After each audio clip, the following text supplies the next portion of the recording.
السلام علیکم۔ ممتاز صحافی آصف محمود صاحب نے لکھا ہے کہ اسلام آباد ہائی کورٹ نے ایک تاریخی فیصلے میں قرار دیا ہے کہ ریاست کی زمین اشرافیہ کے لیے نہیں ہے۔ آئیے ذرا دیکھتے ہیں کہ اسلام آباد میں اشرافیہ نے ریاست کی زمین کے ساتھ کیا سلوک کیا ہے، اور اگر عدالت کے اس فیصلے کی روشنی میں وفاقی کابینہ کوئی اصول طے کرنے کی ہمت کر لے تو کیا کچھ تبدیل ہو سکتا ہے۔ اسلام آباد میں ایک شفا ہسپتال ہے جسے قومی اسمبلی کی دستاویزات کے مطابق 90 کی دہائی میں 2.5 ایکڑ سرکاری زمین محض 100 روپے مربع فٹ کے حساب سے عنایت فرمائی گئی۔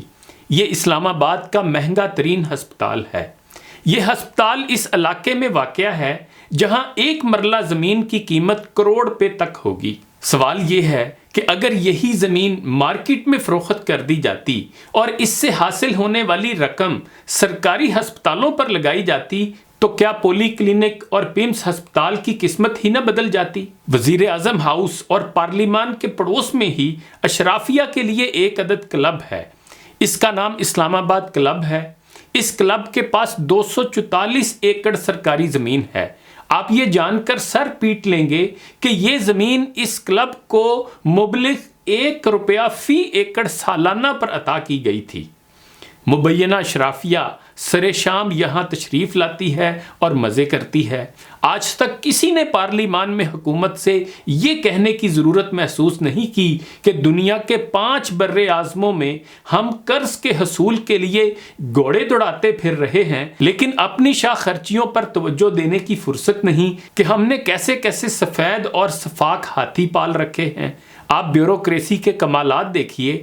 مال مفت حکومت سے لیا، زمین سرکاری ہے جو قوم کی امانت ہے، لیکن زمین پر بنائے گئے کلب کو لمیٹڈ کمپنی قرار دے دیا۔ بعد میں صدر پاکستان کے حکم سے اسے حکومتی تحویل میں لے لیا گیا اور اب اسے وزارت کیڈ دیکھ رہی ہے، لیکن یہ بندوبست بھی صرف کاغذوں میں ہے۔ آڈیٹر جنرل کی رپورٹ پڑھیے، نہ صرف ہوش ٹھکانے آ جائیں گے بلکہ یہ بھی معلوم ہو جائے گا کہ ریاست کے اندر ریاست کیا ہوتی ہے اور وزیر اعظم ہاؤس کے پہلو میں بیٹھ کر بھی کیسے کامیابی سے چلائی جا سکتی ہے۔ 10 لاکھ روپے سے زیادہ اس کی ممبرشپ فیس ہے۔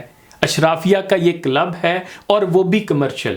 سوال یہ ہے کہ اس اشرافیہ کا بوجھ ریاستی وسائل کیوں اٹھائیں؟ بے زبان عوام کسی سوسائٹی یا ٹاور میں زندگی بھر کی جمع پونجی سے فلیٹ خرید لیں تو اسے گرا دیا جاتا ہے، لیکن اشرافیہ پورے 244 ایکڑ ہضم کر کے بیٹھی ہو تو قانون اس کی جانب نظر اٹھا کر نہیں دیکھتا۔ آگے چلیے، اسلام آباد کلب کے ساتھ ہی آگے ایک اور کلب ہے، اسے گنز کلب کہتے ہیں۔ اس کو 72 ایکڑ زمین لیز پر دے دی گئی اور سپریم کورٹ نے چند سال پہلے وفاقی حکومت کو نوٹس جاری کیا تو معلوم ہوا بالکل مفت دی ہوئی ہے۔ حکومت نے کلب سے 1 روپیہ بھی نہیں لیا۔ اسلام آباد کلب کے ساتھ ہی صرف 150 ایکڑ زمین پاکستان گولف فیڈریشن کو عطا فرمائی گئی ہے۔ آپ کو یہ جان کر خوشی اور مسرت ہوگی کہ یہ زمین صرف 2 روپے 41 پیسے فی مربع فٹ سالانہ پر لیز کی گئی ہے۔ اسلام آباد ہائی کورٹ کا حالیہ فیصلہ ایک سنگ میل ہے۔ اس فیصلے میں کہا گیا ہے کہ اسلام آباد کے خصوصی سیکٹرز میں جج، بیوروکریٹس اور افسران کے لیے پلاٹ مختص کرنے کی اسکیم نہ صرف غیر آئینی اور غیر قانونی ہے بلکہ اس سے قومی خزانے کو 10 کھرب کا نقصان پہنچا ہے۔ اب اگر چند مرلوں اور کنالوں کی اس طرح کی تقسیم سے قومی خزانے کو 10 کھرب کا نقصان پہنچ سکتا ہے تو اندازہ لگائیے کہ جنہیں ایکڑوں کے ایکڑ انتہائی معمولی اور علامتی قیمت پر لیز پر دیے جا چکے ہیں، وہاں قومی خزانے کو پہنچنے والے نقصان کا تخمینہ کیا ہوگا؟ اسلام آباد دارالحکومت ہے مگر عوام کے لیے مناسب قیمت پر کوئی ایک ہاؤسنگ سیکٹر نہیں بنایا جا سکا۔ وزارتوں اور اشرافیہ نے اسے مال غنیمت کی طرح تقسیم کر رکھا ہے۔ یہ آئی بی کی سوسائٹی ہے، وہ سینٹ کی، یہ وزارت صنعت کی سوسائٹی ہے، وہ ایوان صدر کی، یہ سپریم کورٹ کے ملازمین کا سیکٹر ہے اور وہ سپریم کورٹ کے وکیلوں کا، یہ اوورسیز کی وزارت کا سیکٹر ہے، وہ منسٹری آف کامرس والوں کا۔ یوں لگتا ہے اسلام آباد کو انہوں نے چنگیز خان سے لڑ کر فتح کیا تھا اور اب یہ ان کا مال غنیمت ہے۔ ساری عمر مراعات کے مزے اٹھانے والے بیوروکریٹ آخر میں چند لاکھ کا پلاٹ ہتھیاتے ہیں اور ریٹائرمنٹ کے 2 سال بعد کروڑوں میں بیچ کر منافع سے اسلام آباد کلب کی دھوپ میں چائے پیتے ہیں اور رات کو ٹی وی ٹاک شوز پر اس قوم کی رہنمائی فرماتے ہیں کہ احتساب کیسے ہونا چاہیے اور قومی وسائل کو برباد ہونے سے بچانے کے رہنما اصول کیا ہیں۔ آصف محمود صاحب آخر پر لکھتے ہیں کہ یہ کالم چونکہ اسلام آباد سے متعلق تھا اس لیے لاہور کی طرف رخ کرنے کی ہمت نہیں ہوئی۔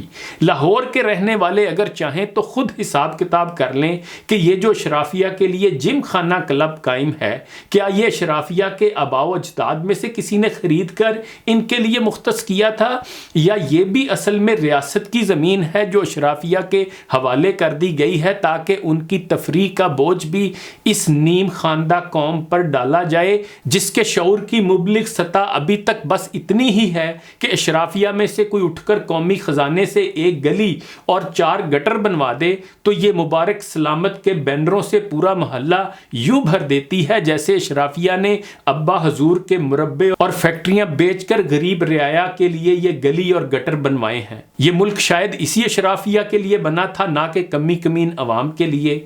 گھر بنایا تھا جو ہم نے سر چھپانے کے لیے، اس میں ترسائے گئے ہیں دانے دانے کے لیے، کر دیا مجبور تم نے اس لیے کہنا پڑا ورنہ ہم احسان نہیں کرتے جتانے کے لیے۔